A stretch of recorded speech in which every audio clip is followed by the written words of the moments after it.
special subject on ChatGPT. We managed to use this buzzword to attract a huge crowd, and I'm happy for that. Let's get to the first slide. You know where we are. WordPress Meetup Amsterdam. Amsterdam, that's what you'd like to say.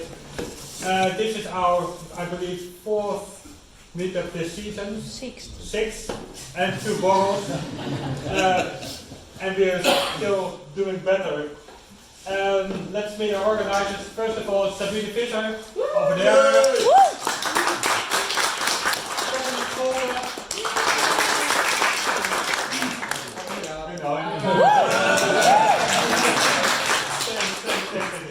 First of all, I'm gonna point to you the code of conduct.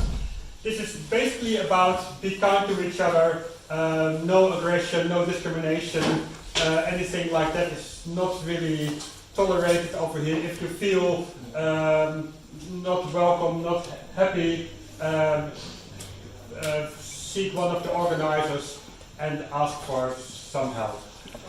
Second, there will be a video recording of this meetup, this discussion.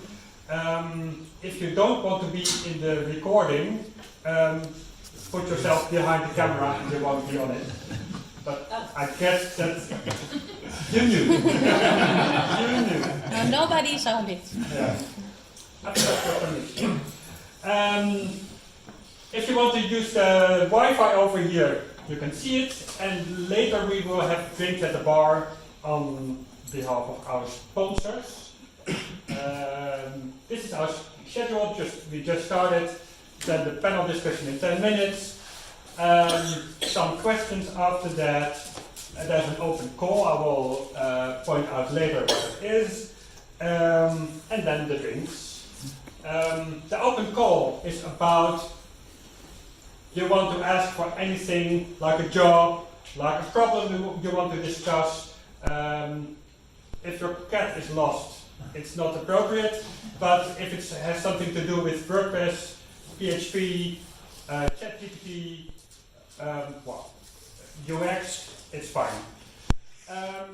Of course, any events that you organize which are WordPress related, you can announce it as well. Then I want to point to you that there is a summer event on the 7th of July. This is the last event of our season.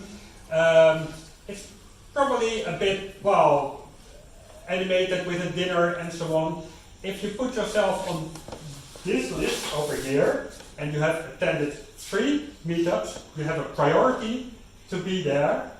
It's open to anyone, but you have a priority if you are on this list. So, but you have to be at 3 meetups, so next time click on here as well. We want to show our sponsors. First of all, SiteGround. We want to use I have to say that they have a special offer which is in a brochure in the back. Pay some attention to that. There's iWAS, which makes great solutions with gravity forms. Kinsta, which is a great provider. If you don't know anything about Kinsta, there's a guy who knows everything about Kinsta. And fourth is Weeklot, which can translate anything into anything. So that's also a great sponsor.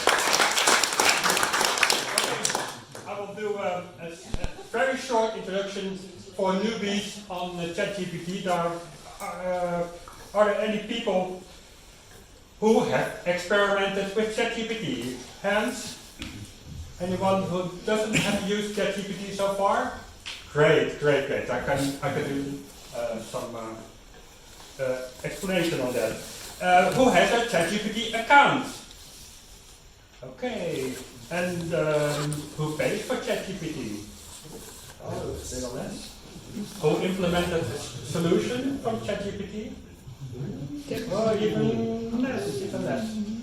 But there's a guy who wants, we want to know a lot of him. No pressure. Sorry? No pressure. No pressure.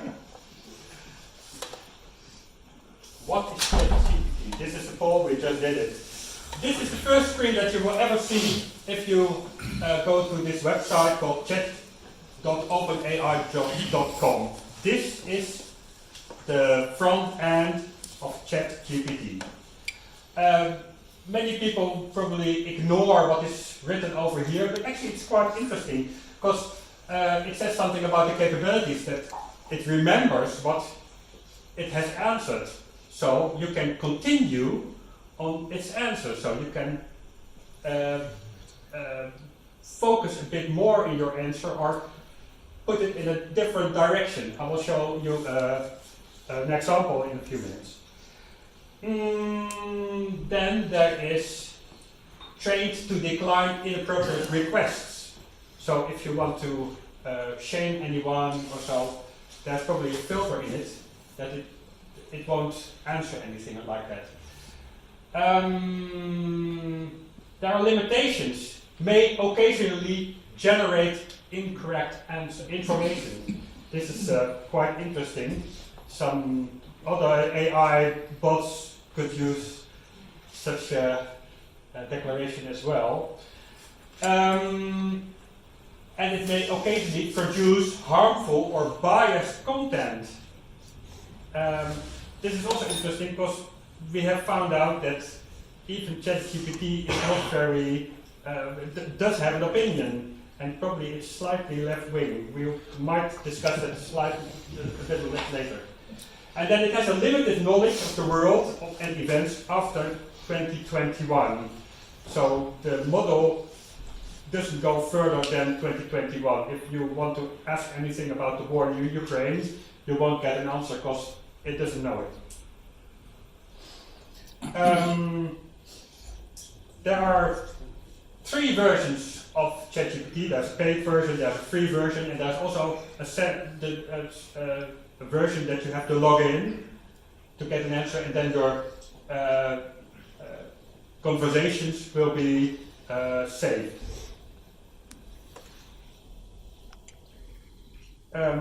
People think that ChatGPT is Google on steroids. And later on, if you have tried it, you probably have thought something like that.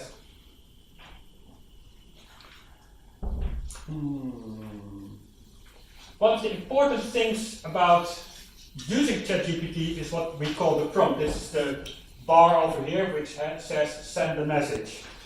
What you do is that you put your question in there, and then it will generate an answer from that prompt. It's called a prompt. This is an example of the question, give 3 advantages of WordPress. And then it comes up with 3 points: ease of use, flexibility, SEO friendly. I won't get into the answer because that's not really important in here. But then I can later on ask, and a few disadvantages in less than 30 words.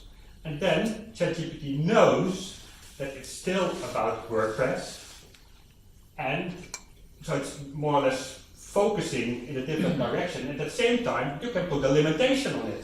So I said only 30 words, and then it's a bit condensed. And then I said, in het Nederlands, and it does understand that you mean Netherlands. And then you get the whole subject again in Dutch. That's neat, isn't it? And smart. And it's not really fast, but it's not slowly either. There are quite a lot of prompts you can make, like information on the subject, a poem or a song. This is very funny on a little dinner with your friends, and then make a nice poem about Joost or whatever you like. It can translate, it can code, it can write a letter, for example, a legal letter, like sue Donald Trump on whatever you like. It can also use a certain kind of style, like write like a 10-year-old or for a 10-year-old, make a song like Nick Cave. It can even generate graphics.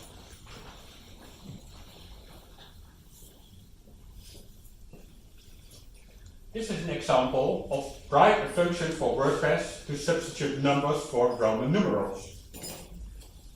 I don't know if it's correct. But the most exciting thing about it is that it just generates a function and then it explains why it made that function and how you can use it and how you can deduct it.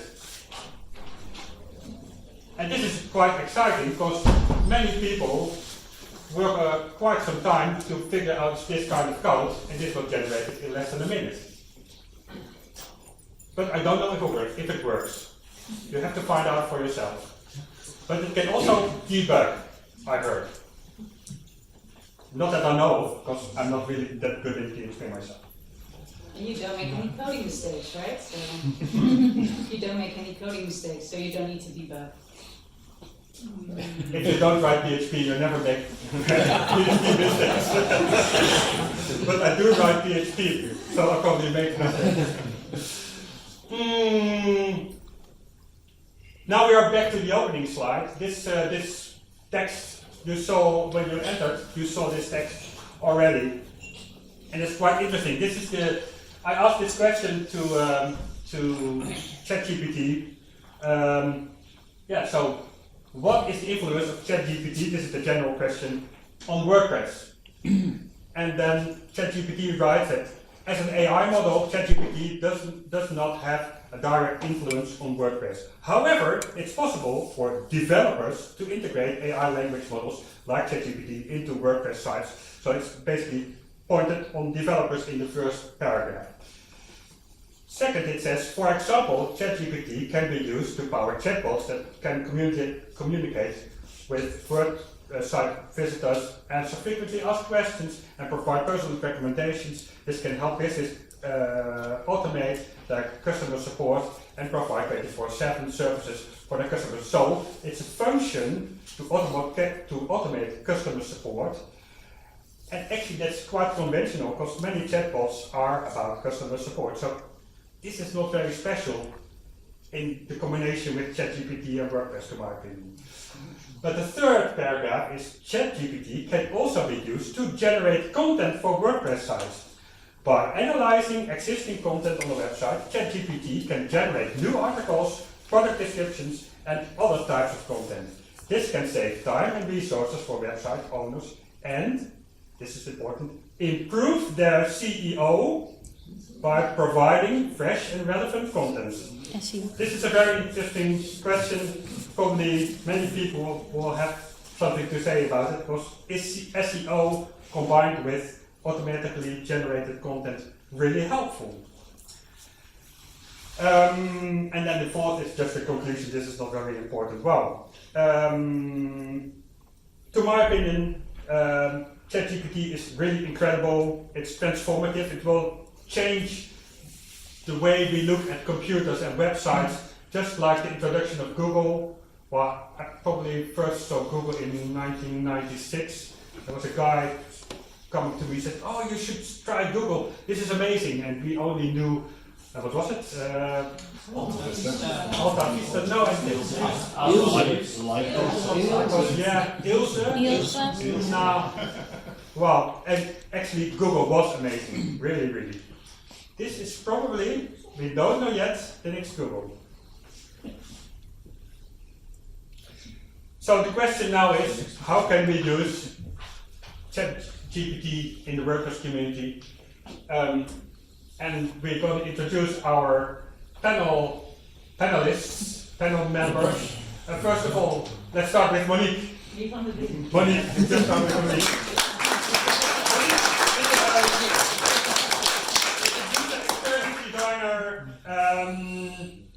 You could see her on quite a few WordPress stages, but recently she moved to a different job and now she has some distance to the WordPress community. But from this different perspective, she might have much more interesting things to say about, even more interesting things to say about WordPress. Oh dear.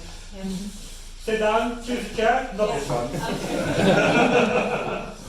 Okay, second, Joost de Valk. We didn't know him.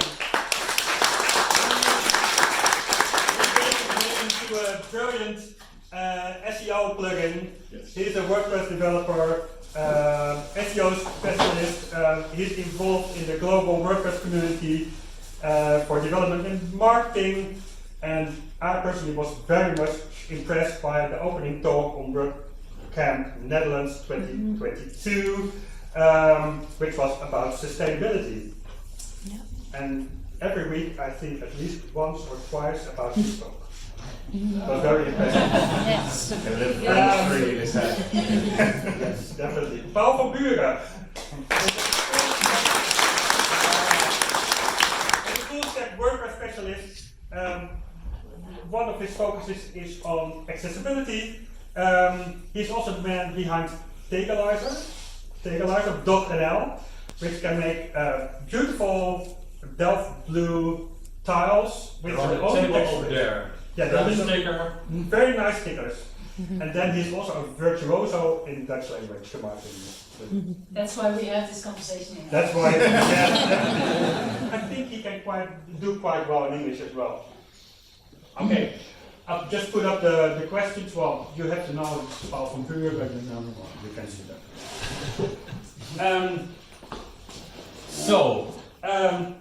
What is the influence of ChatGPT on WordPress?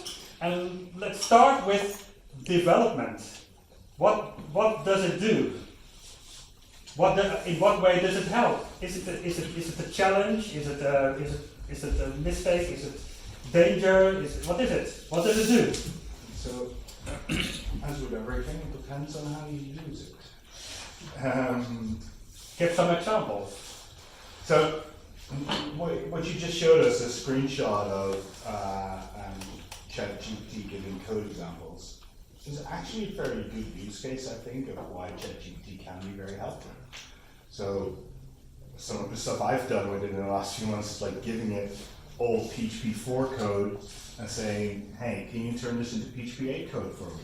And it does that quite reliably. And what you get back is reasonably good. And if you prompt it well and you say, and in the process, please add proper PHP doc and confirm to the WordPress code style, it does that too. So it is actually fairly useful to speed up your development. The problem is, this is going to be my pet peeve for the entire evening, I'm warning you. We don't know what it's been trained on, so we don't know how good it is. And the smart way of using it would be to use it with a limited set of content that you train it on, where you know what's in that set of content. And then you can actually use it to say, hey, I want to generate code that looks like the code that we want all of our code to look like. ChatGPT doesn't do that by default, so you'll have to build that yourself with something called embeddings, which allows you to add your own content into ChatGPT in a very nice way. And then you can make it do very smart things. And you can use all the conversational things that it can do, which are super useful. And then it can, I think it can actually help you speed up your coding, and we'll get other AI tools. I don't think ChatGPT is the only one. I think we'll get better tools that are actually integrated into our development environment. Paul, do you have anything to say about development? ChatGPT will help us do our work better, to a certain extent, faster, but it will not replace us. We will always be in charge of the product we build, to translate the customer's questions into code and services. And it can speed up our process. It can comment code, it can explain code to us. For example, really hard to read htaccess rules for your server. It can explain beautifully. It says this rule does this and this, and no more than that. So it is a help in coding. It is an extra Clippy for your environment. Does anyone know what Clippy is? Are there any people who don't know what Clippy is? Okay. Well, please explain what Clippy is. back when we were young, there was MS Office, Excel, and Word. This is when I was young. And it has had an assistant. It had the shape of a paperclip, and it really was annoying because it started up when you started writing in your Word document. It said, "It looks like you're writing a letter. Shall I help?" And this is something I think ChatGPT looks like. Shall I help?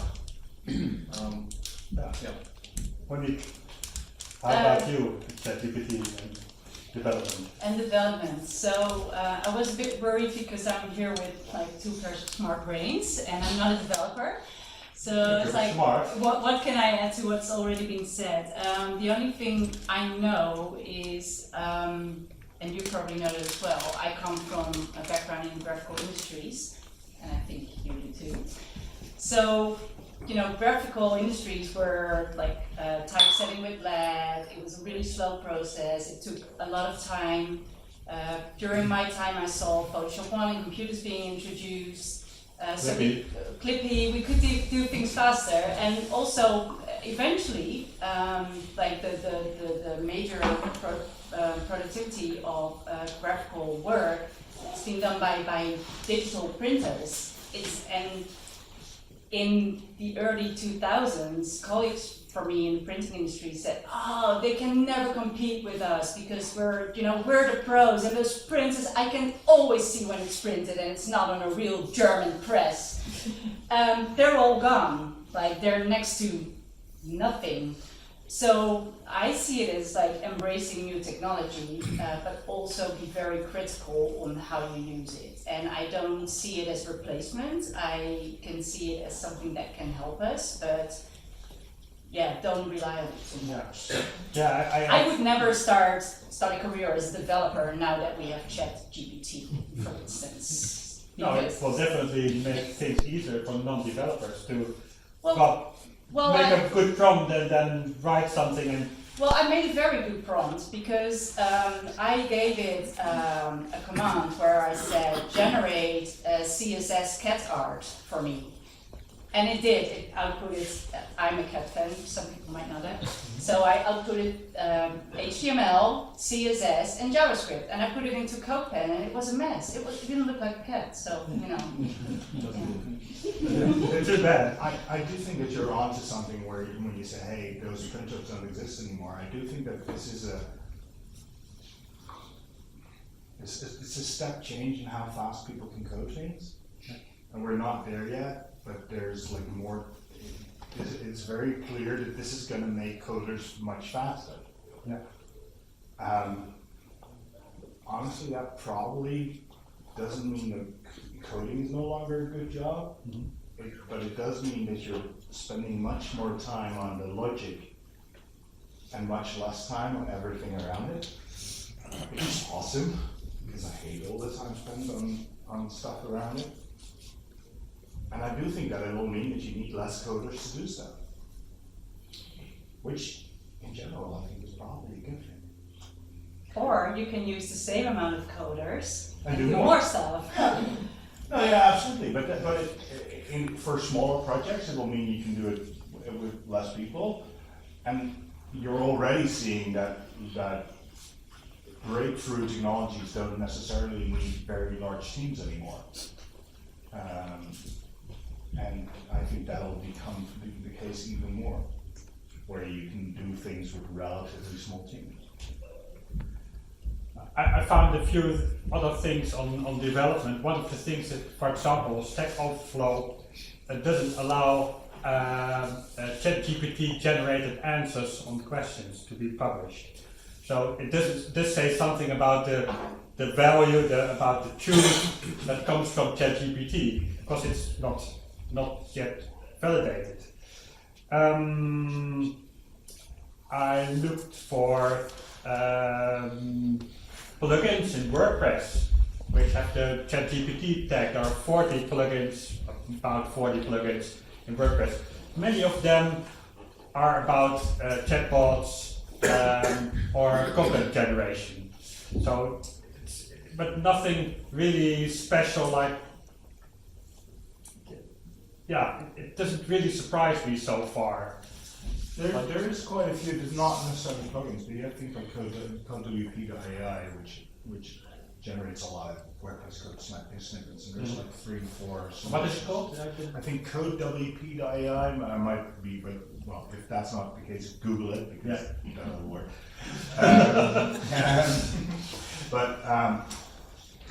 So there are things like that. And there's Copilot for VS Code, which is a AI generated, well, how do you call it? Code Extension. Extension, yeah. Okay.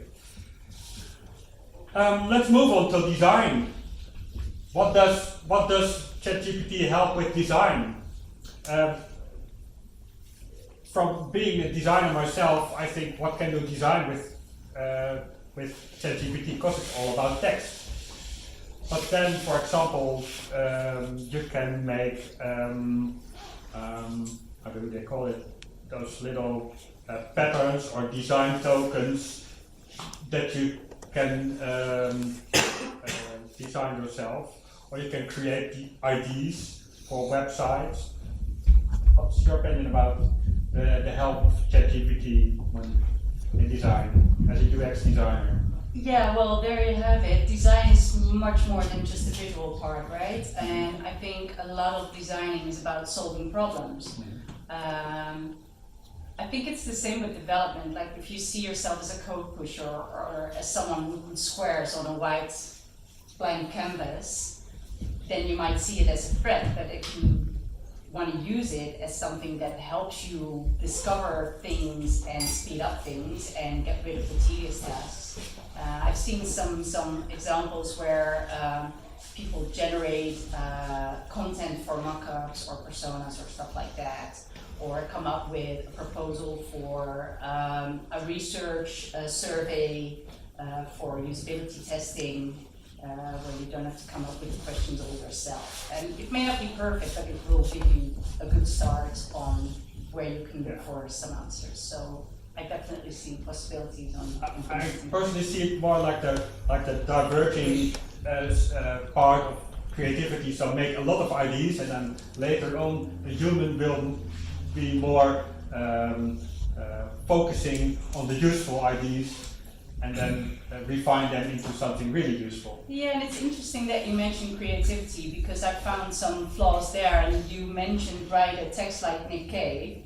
I put in write a poem about Amsterdam in the style of Jules Deelder. I don't know if everyone knows who Jules Deelder is. And I'm from Rotterdam originally. But it says in the end of the poem, it says, "Oh, Amsterdam, my lovely city Amsterdam." Well, that's something Jules Deelder would never put in the poem. And there's also another writer from, I think, the early 70s, Perec. He's a French writer, and he does really funny experiments where he writes a whole book without using the letter E. And ChatGPT cannot do such a thing. It's too stupid to do those things. So, you know, creativity and interpretation and adding that extra level of what I think makes us human, it's not what you should want to look for. Right. Oh, and can ChatGPT replace you? No, definitely not. I'm unique. But the word creativity is key here.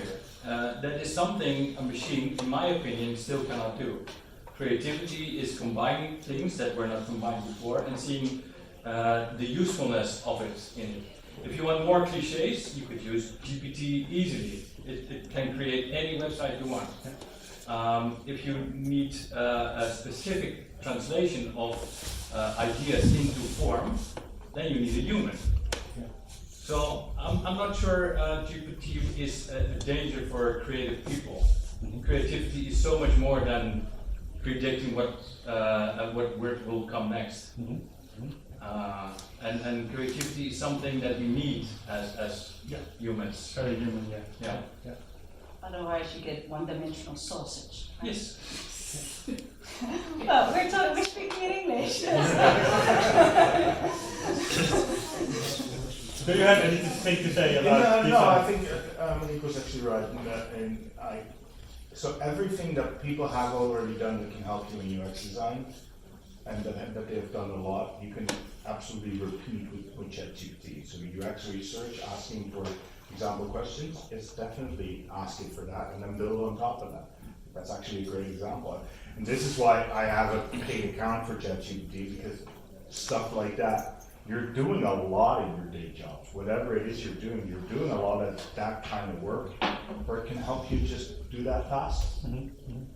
So it's speeding up a Yeah. So I think that everyone who's not using tools like that to speed up their own work is doing themselves a disservice. Well, let's swap to content. Again, it's a lot about generating ideas. I've read a lot these days, and for example, they give an example that you can write more consistently using ChatGPT. There are plugins that can create content, that can translate, but sources are always unclear. Wow, who wants to react to that? The chief editor of Wired magazine published a letter on what he sees the role of ChatGPT will be for Wired magazine. And he said, we will use it sparingly. We will use it to generate ideas, to generate headings, to do some simple research, but we will never have GPT generated articles, because investigative journalism is not something a chatbot can do. It can help you write simple texts, but it cannot do the deep thought that we need in investigative journalism or a novel or something. So I think content creation can only, for a small part, be replaced by chatbots. It can be very useful for web shops to generate a whole catalog of descriptions for dresses, whatever. You didn't see the face of Joost, who probably did not approve of your ideas. So honestly, that is super dangerous, because you'll put descriptions in your website that either you need to check every single fact that's in that piece of text, or you run the risk of having stuff in there that's not true. Because the problem is that the way language models work is that they hallucinate. So they come up with what sounds right for the specific prompt that you give to them. So if you ask ChatGPT to write an intro for me as a speaker today, it would have come up with stuff that would be relevant to the prompt that you give it, not necessarily relevant to me. So I did that at an SEO conference a couple of weeks ago, and it generated a bio for a friend of mine, Lily Ray, and it said, Lily Ray is a professional, well-known SEO, blah, blah, blah. She holds a bachelor in marketing. And I was reading the thing to her, and I thought her and knew her reasonably well, and there were some things that were obviously wrong, and then she said, I didn't have a bachelor in marketing. And that's exactly where these things are very problematic. They generate content, but that doesn't mean that what they generate is true. And every single thing in here you need to check.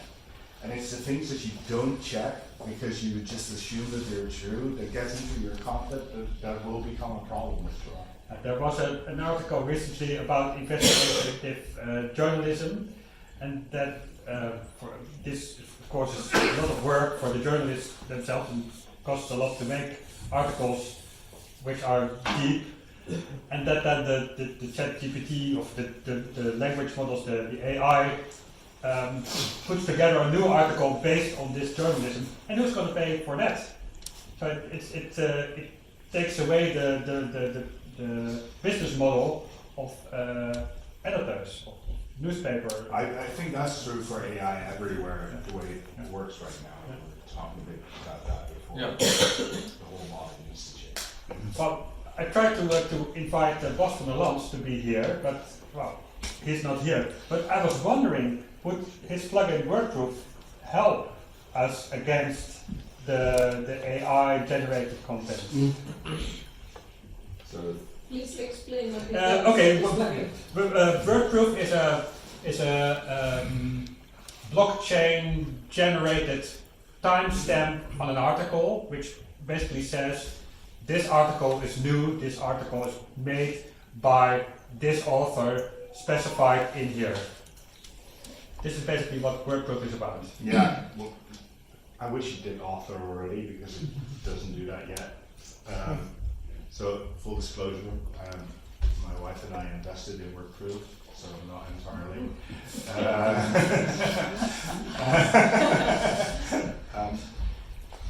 So WordProof basically timestamps. That's what it does. Does that help? Well, to some extent, because it allows you to prove that you published a piece of content at a certain point in time. And if that was before someone else reused it in some way, then yes, it helps. What I've been talking to Boss a lot about recently is that we need to tie authors into that. Because actually in all of these changes that are happening and content generation becoming so incredibly cheap, what Google is already doing in the latest releases is focusing more on authors. And they need proof of that, the fact that an author has written a particular piece of content. Because if that proof isn't there, then how do you know that it is? Because it's very simple to say, write an article in the style of Joost de Valk about this topic, and you'll get an article. And it'll look like other content I've written. And if you put my name on it and my picture on it, it's actually fairly simple to make it look like I wrote that. And we'll put a deep fake in it with you talking about it, right? I mean, and so there, we need to fix that. And that is a fundamental mistake in the web as far as in how all of the web works. So I think that they can play a role in that. I don't think we're there yet. But it's also very scary, because if we start doing that, and we start putting identities to content everywhere, then we lose anonymity. I think also generating more content, like it's already drama out there. I mean, all the blogs where you go look for a recipe, where you first get like, oh, I went to take my children to school, and there I saw this mom, and she had this lovely dress, and we discussed what we wanted for dinner, and then 5 days later you finally get to the recipe. And if it's getting easier for people to generate more content, you just get more shit out there, and it will be harder to find stuff that's really valuable. Definitely. Also, what I find very and scary is the fact that I can maybe put a WordProof timestamp on my content, but you don't know where my content came from. And there's no transparency, as well as with code, no sources. What I learned from like Brian and other people dealing with accessibility, if you want to go look for good accessible code, you go for the Mozilla network, not some others that show up very well high up on the Google searches. You don't know where the answers come from. I've seen people who were brought up with ChatGPT as the author of a paper, like quoted, they never wrote that paper, right? So, so there's two things. And the other thing is that they could scrape your content and put it in relation to other authors as well, and no one can check. So, you know, that's the danger part of the content, but also like more content. Who wants that? At the same time, it is very useful, right? So there is absolutely things that it can do. So summarization, awesome. Translation, it's actually pretty darn good. Reglog is using. Yeah, I mean, it does make translation a lot easier, and I think we'll use it for that a lot in the coming years. So there's a lot of things where it's very useful and very, it makes a lot of sense to use it, but not for generating new content. Actually, I want to move to the next subject, which is accessibility, but it's a nice little bridge, because I was looking how ChatGPT could help make content more accessible, make anything more accessible. And they basically came up with making alt text for images, to provide descriptive, what does it say? It makes new links, descriptive links, and then make language more simple, shorter sentences, avoiding jargon. These were the examples that was given to me, but do you have an idea, more ideas to use ChatGPT for accessibility purposes? Accessibility is making content available to humans, to all possible humans. And you can only check accessibility of an object for a small percentage automatically. You can use tools to check if an image has an alt tag, but you cannot see as a machine if the alt attribute is correct. If it has a text, it's okay. That is okay for a machine. But if an image is described by image of bottle and it has your picture on it, there is a mismatch. Yeah. So it can only help for a small part, but not for Well, the the whole. suggestion was that it could make alt texts of images, but But you can make alt text of images. but it costs me time, and I need my time for something else. So how much time does it cost you to write a prompt for ChatGPT to write an alt text? But I can use the But, API. but the thing is that you'll build a plugin to do it automatically, and honestly, that's the It's worst. already there. Yeah, and that's the worst idea ever. Yeah, Yeah. I agree. It's more So garbage. please don't. I mean, if you're not going to spend the time writing an alt tag for an image, then either don't put the image there, or rethink what you're doing. I mean, So you completely disagree with this suggestion that well, I think it's one of the things that there's definitely things that that it can do. So you can give it a text and say, okay, rewrite this in the style of so that a 10-year-old can understand it, and it'll make it easier. so that's useful. Yeah. But the thing is that where it needs context, you either need to feed it context, and then you're better off just writing the thing yourself. Can we think of tasks we can give to ChatGPT to make accessibility better, other than the ones I said? Check the content. If it has stupid links with click here, it can correct that. It can alert you to please correct this. But we have tools for that already. Better tools than ChatGPT. Yeah. I think that for well, if you wanted to subtitle this session, that's a lot easier with an AI-based solution than it is doing it manually. I'm not sure if it would work for me because Siri never understands me and always calls the wrong people. So I'm. So we you know, might have to put Monique in front of the computer for 2 hours and let her talk and Well, then train it on that. I wonder if that's part of the thing. Like it's part of a Dutch accent, but it's also like tone, and I think maybe But having it's very like trainable. yeah. I mean, this stuff is trainable, and I've been trying for years, and it's yeah, no, Siri isn't any good anyway. But it's like, so I think that there's stuff like that will be extremely useful. And honestly, some of you have been to WordCamps. The subtitling that they do on WordCamps is extremely expensive. I think those things will become a lot more accessible to a lot more people to do, simply because it's a lot cheaper to do. cheaper, but it's also very hard for people to do. It's very intense for them to like sit in a room and just listening and typing. It's not, yeah.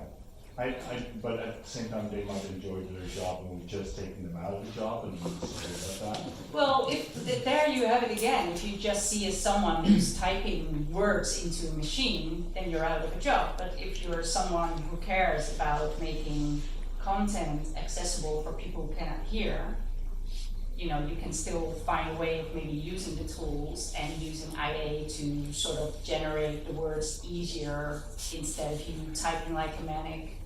That's. I don't disagree. Marketing, or shall we do SEO? Can we slide into marketing? Yeah, isn't that the same thing? More or less. Well, let's put it on the same.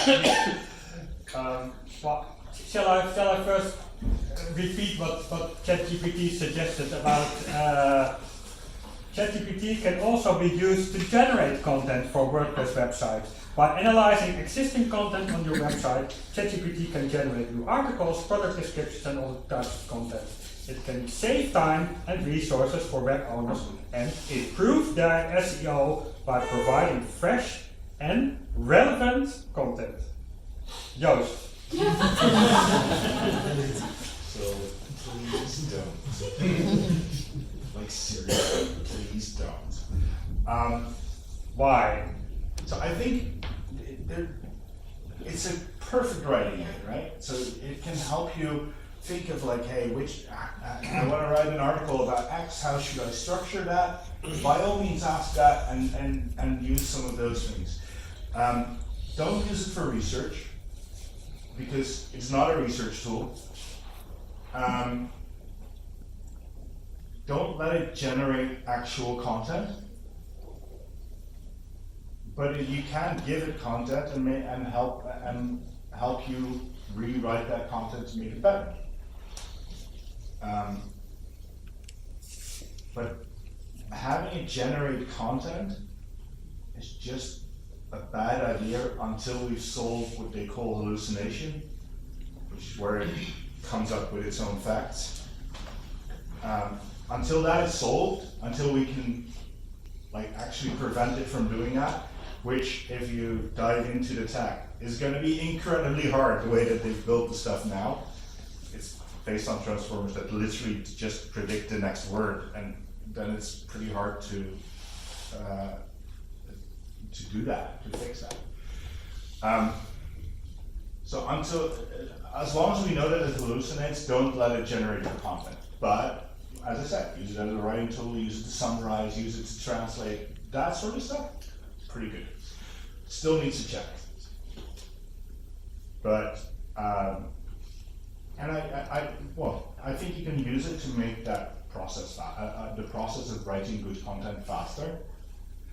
And Rand Fishkin of Moz fame said the other day, the lower bar for content is now what ChatGPT can answer to a certain question. I will agree with him that is better than a lot of blogs have done in the last few years. But I don't think that should be our bar. Okay. I mean, You aim higher. Yeah, so I agree with Monique. It's been quite a while ago, but Carl Gillis, a friend of mine, said on a conference that we organized a while back, he said in Dutch, stop met content te kakken. Stop shitting out content. And he's not wrong. We've been doing that for quite a while. So if you're publishing something, really add something to the web. Otherwise, maybe don't. Yeah, we need better content, not more content. Yes. And how can we get better content, in your opinion? Will not give access to people who just write for clicks to ChatGPT, for instance, because they will make it worse. Yeah. They will definitely make it worse. I don't think we're in the position of generating less content or get rid of content, and it's not really in the style of democratizing publishing, I think, where everybody should be able to produce content. But I don't know, maybe, I think, I'm not a Google expert, but they probably use AI already to find what's relevant and what's not. So we need better tools to get the relevant stuff out of that pile of content shit. So say a search engine which Well, ranks the relevance of an article, but then yeah, or where you can do the conversational kind of search things. I see a value in that, where you deduce the options you get, where you filter down to where you say, but with transparency, with sources, stuff like that. So something between Google and between ChatGPT. Bing Chat actually does that, and it's actually fairly interesting to use.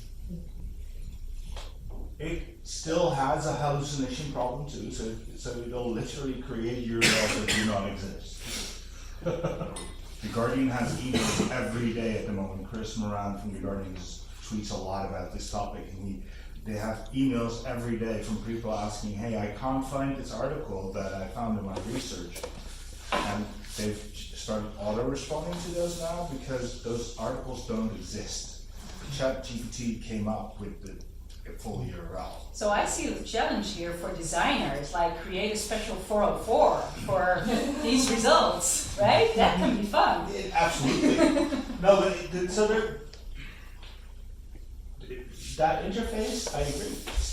I think the chat interface is why people are so interested in it, is because it's probably one of the better new user UX things that has come up in the last few years.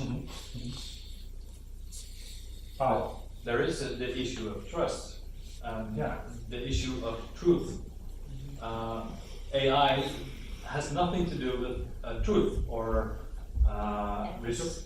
It has to do with statistics about the probabilities. What word comes after this word? And it only is good at counting. It is not interested in ethics. It is not interested in what's good for society. It's only about numbers. So I think that is the issue we should ask ourselves before getting enthusiastic about this. Go on, ethics, I want to know all about it. That is a different subject, I guess. Well, we make it a new subject. Please. It has a trust issue. If I search on Google, I see several sources that I might trust. I will skip the irrelevant links. But if I ask ChatGPT a question, there's only one single source of truth. And it hallucinates all the sources it comes up with. So what can we trust the sources? from this moment on? What can we trust if we use this as a research tool? And I think that's something we need to keep in our mind. We shouldn't use it as a research tool. No, definitely Definitely not. not. And always check the text it generates. Just every single link, check. You are responsible as a human for the text you put up on your site. You are responsible for the things you just suggest. I've never had suggestion of ChatGPT doing my taxes. It can't. If it could, I would, but only a human is capable of such a thing. But the funny thing is that to an extent, I think actually these types of models are very capable of doing things like that. I think actually for legal texts, it's also fairly capable of writing relatively decent legal text. So if I were a lawyer, Not,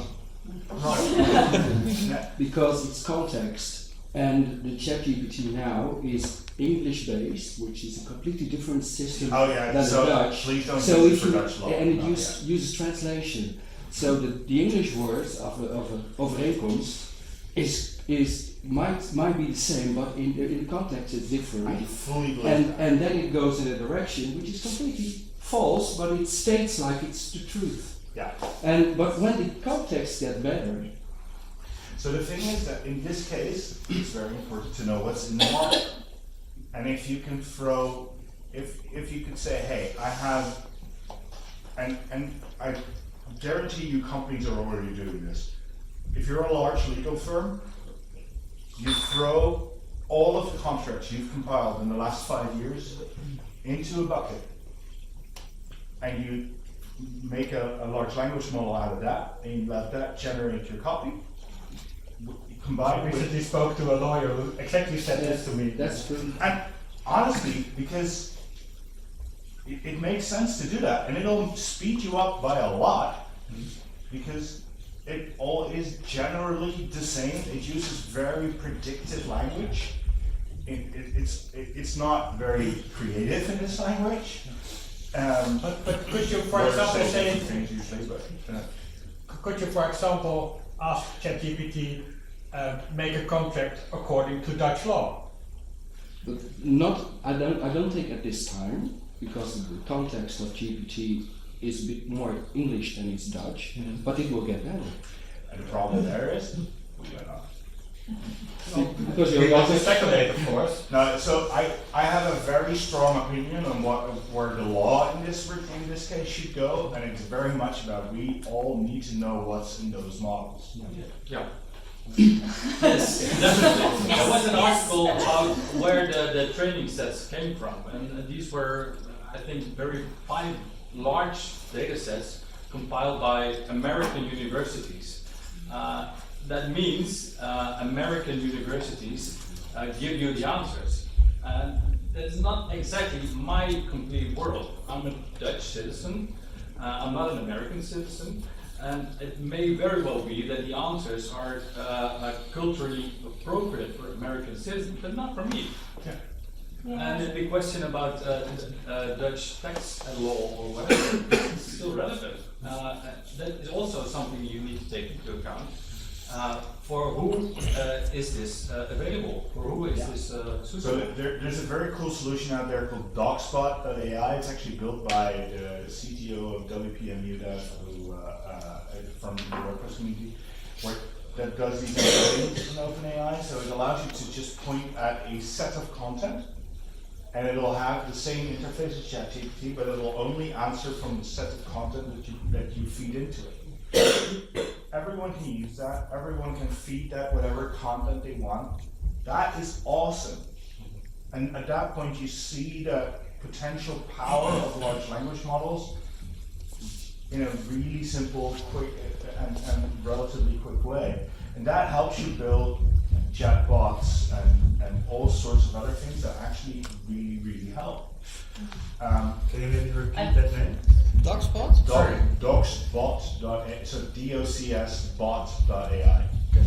Yeah, I don't know about that, but I want to tap into that in relation to trust. Like, we've been really talking about what we can get out of it, but you also should think about what you put into it and what you give it access to, like feeding legal docs or contracts or stuff. Don't put people's information in the stuff you put into ChatGPT, because if you don't know what the sources are where you get it out of, you don't know what they're going to do with stuff you put into it. And It's a learning model. also with plugins that you connect, with your files and your computer and all that, I would not trust anything that sort of connects something where I don't know how transparent it is and what it does with my stuff. There's intellectual property and stuff like that. You don't have any guarantees. So that's where you train your own LLM, and that's where you need a developer to do that, and then suddenly the developer has your job again. But I agree. Don't feed it into GPT. We're gonna close the conversation. Do you have any last things to say about ChatGPT and WordPress? I have one thing to say that ties back to my talk at WordCamps now, actually. I think that one of the things that we really do need to think about more when we're talking about all this is the incredible amount of electricity that we're using to generate these models.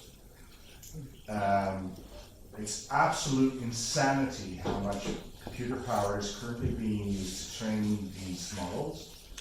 Google is set to be training a new model that they've been calculating on for months, and that will take a few more months to calculate. Google has enormous data centers, and it's using that power to generate a model, which will then be, these things don't learn themselves yet, so at that point it's done, and they need to start training a new model with the new content that came up since, right? So this is a continuous process. It'll take enormous amounts of electricity.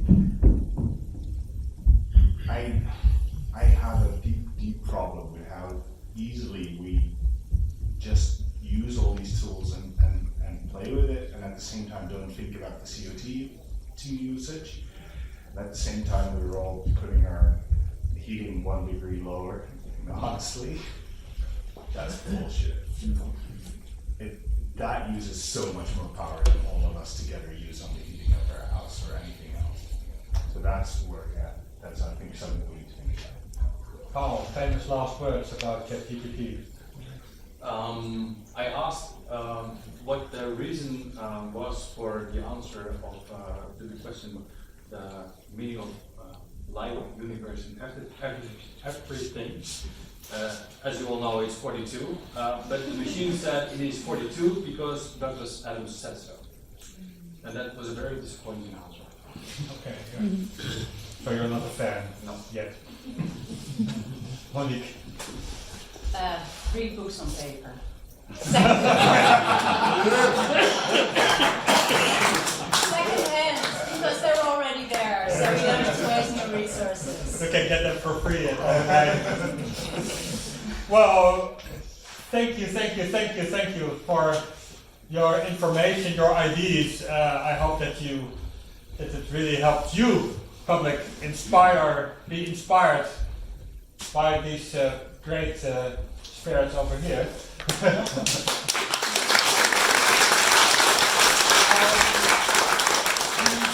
Don't give our speakers, or our panelists in this case, any gifts, but we do give some amount to donatewc.org, which helps people to come to WordCamps, people who can't afford to go there all by their own financial means. So this is where we put the money for our speaker gifts to. Let's continue our closing remarks. It's the open call. Does anyone has questions? Yeah, sorry. Oh, yeah. Please, do people have any questions to ask for the three of us? Yes. About the development, how can you do a code review on the code they provide and say, oh, this is good, it should be this, and then you give it back? Is it a correction on the training model? Well, like Monique said a question like generate an accessible button, and the code it produced had an error in it. So can you give it back to the people who generate that? So okay, it should be this. There's a thumbs down button. Yeah. Sorry, could you please say a bit louder? There's a thumbs down button which you can click if the answer is not. Yeah, And so that's there's a how thumbs you down give button. feedback. so they're not really There's no real code review system of No, so it is a. Yeah, so these things are actually pretty stupid. I mean, it doesn't learn, it just generates. So it's like Stack Overflow, you have to just guess if it's good or not. Yeah, so the feedback is put, so if you give it a thumbs down, it'll use the feedback to retrain the model later on, so that is good to do. Actually, it doesn't have information about the environment which you're using it. So you give you ask a question, but it doesn't know the environment. So then it could be a bug in that environment. So you need to add some environment details to review that specific code with those details. Yeah, but if it generates code for you that doesn't work and you get an error, giving it back the error will make it say, oh wait, this was wrong, we need to do this and this. It's honestly, that the first time I did that was a very weird experience because the computer is talking to you as though it's human and it's not, but it does fix the error and it says, I'm sorry for having it wrong. Super weird. But yeah, so it does do that. So, but that, if you start it in chat, the chance of you getting the same mistake is quite high. Ja, Willem. Yeah, one time I asked ChatGPT for some code, and it gave me working code, but when I looked into it, it gave me a deprecated function, and it was like deprecated years back. So I told it, hey, this function is deprecated. And then it gave me a different function that wasn't deprecated and that worked, but it was nowhere documented on the internet. When I searched for the function name, it was a WPML function, it didn't return any results in Google or DuckDuckGo. So apparently it's You need to go to the dark web for HTML. So this is where we want to know what's in it. Yeah. Yeah, that's frustrating. I mean, Which is probably the code. I don't want to cause any conspiracy theories here, but Microsoft has quite a big stake in OpenAI. Microsoft owns GitHub. WPML's code is hosted on GitHub. Suddenly, Microsoft's investment in GitHub also makes a ton more sense. Any more questions? Yeah, so you talked about a large language model. If you build a large language model based on your website to help answer the questions of people about your website or customer support, for instance, would that model still hallucinate or not? Because now the data is your own. Not as likely, especially if you prompt it to say you can only use content that you found on these pages. So you can instruct it to be quite specific and to always give a source within the set that you give it. So It probably will easier be hallucinating if the data collection is bigger, I guess. Yeah, no, definitely, and hallucination is caused by very weird things. But so if you prompt it right, then you can prevent that to a pretty large extent. It's never going to be entirely faultless, but it is a lot more reliable than standard GPT. You had a question. Yeah, so Joost, you mentioned that we shouldn't use ChatGPT to generate alt text or images, right?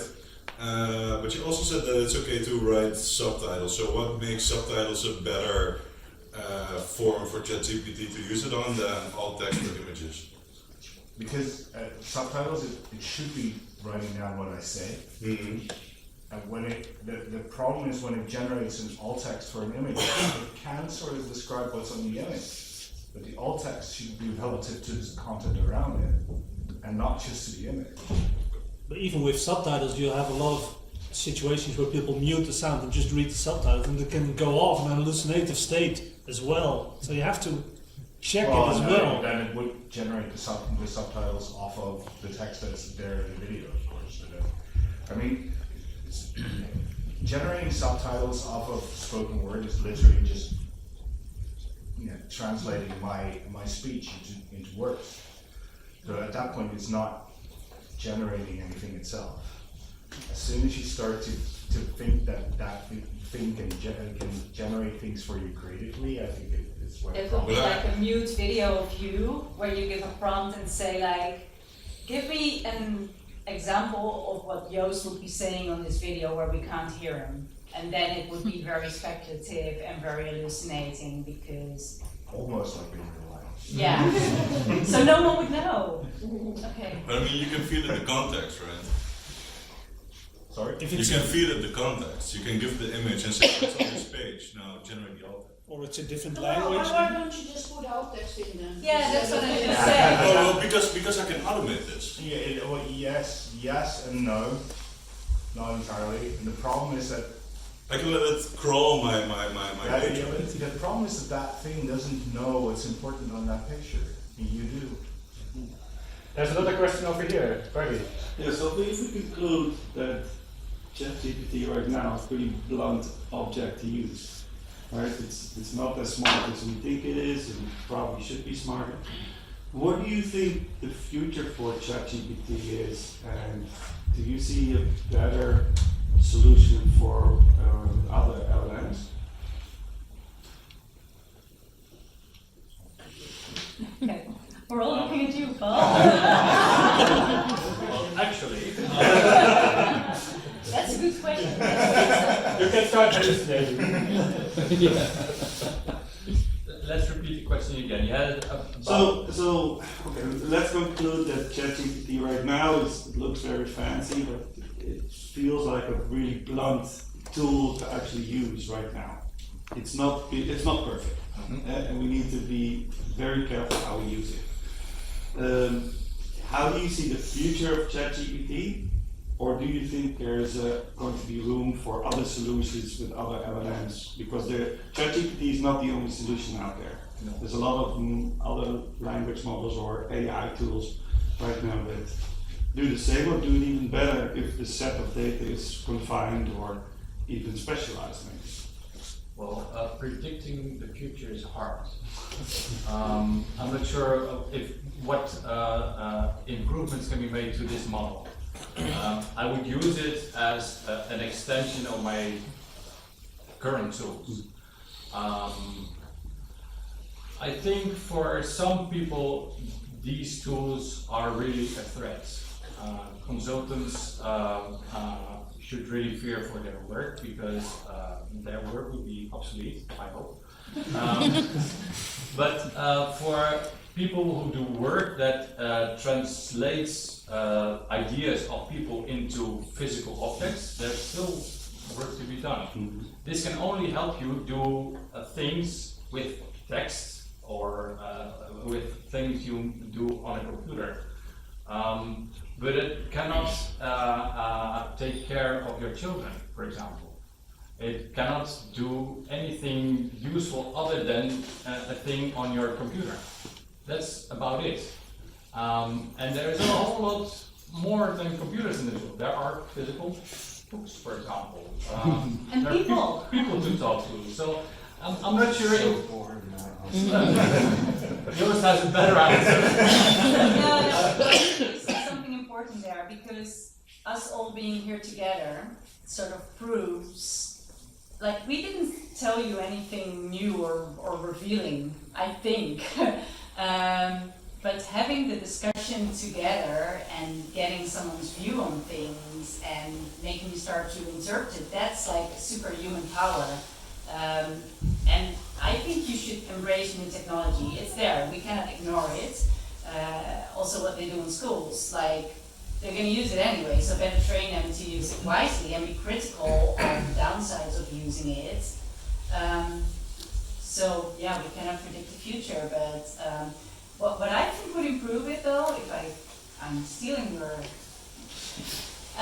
the things we've mentioned, lack of transparency, where you can see where the information came from, the possibility to feed things back into it, do corrections, stuff like that, that would make it more intelligent and more, I think, trustful. I think one of the problems with actually feeding it back stuff is that it doesn't know who to trust.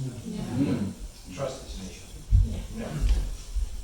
Because who is allowed to feed it directions? And But isn't this the problem of the No, internet that's as a whole? that ties back into the we need to know what's in it. And this is where, so I think that there's loads of room for a lot of new AI applications that we've probably only seen the very, very first blip of something that's going to be very big. Definitely.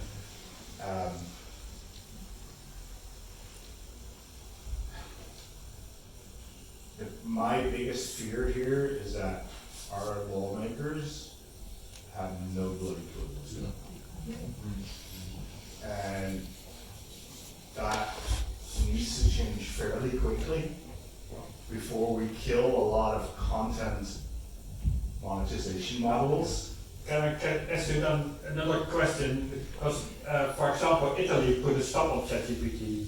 The Dutch government doesn't feel the need to do so. Does it help? Doesn't it help?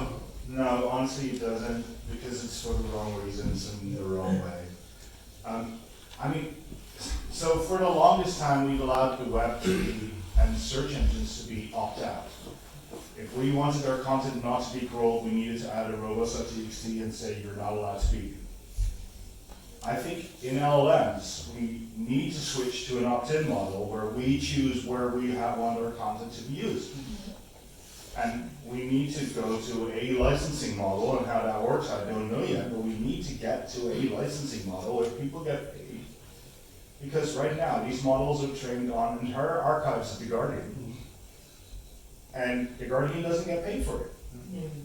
And the problem is, if we let those content models die on the vine while we figure out how we're going to codify this stuff in law, then we'll have lost The Guardian, the Washington Post, and all these things.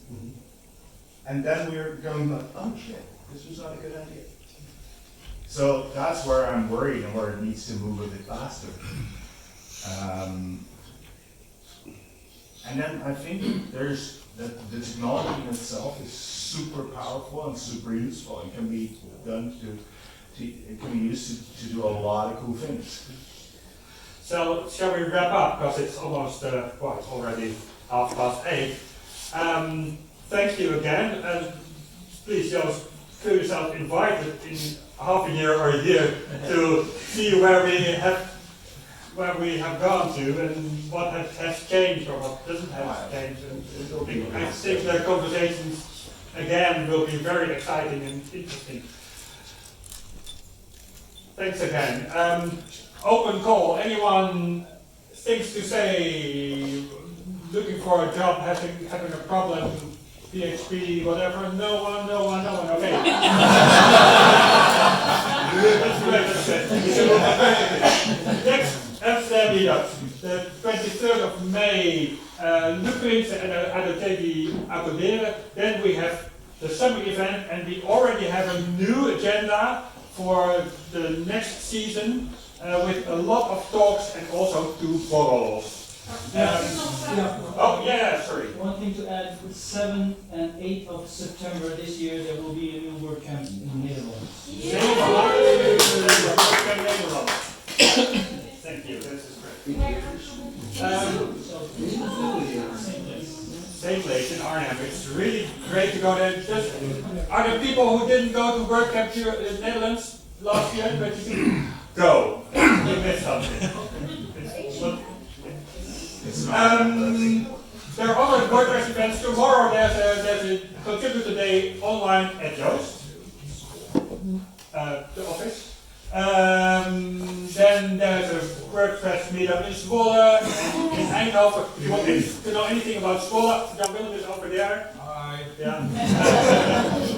And in Friesland, there are a lot of WordCamps coming, but WordCamp Netherlands is not in there. But you can find this on wordcamps.org. Then if you consider, yes. Just one thing to add. Hopefully next month there will be another one in Utrecht. When? We're aiming for the 16th of May. The 16th of May. Yeah. Check the meetup.com site. If you feel like becoming a sponsor of the Amsterdam Meetup, connect with Stephanie over there, or do you think that your office is a great location to host this event? Please connect Stephanie. Then we thank our sponsor again. I was Insta, Zuidgraaf and Rita.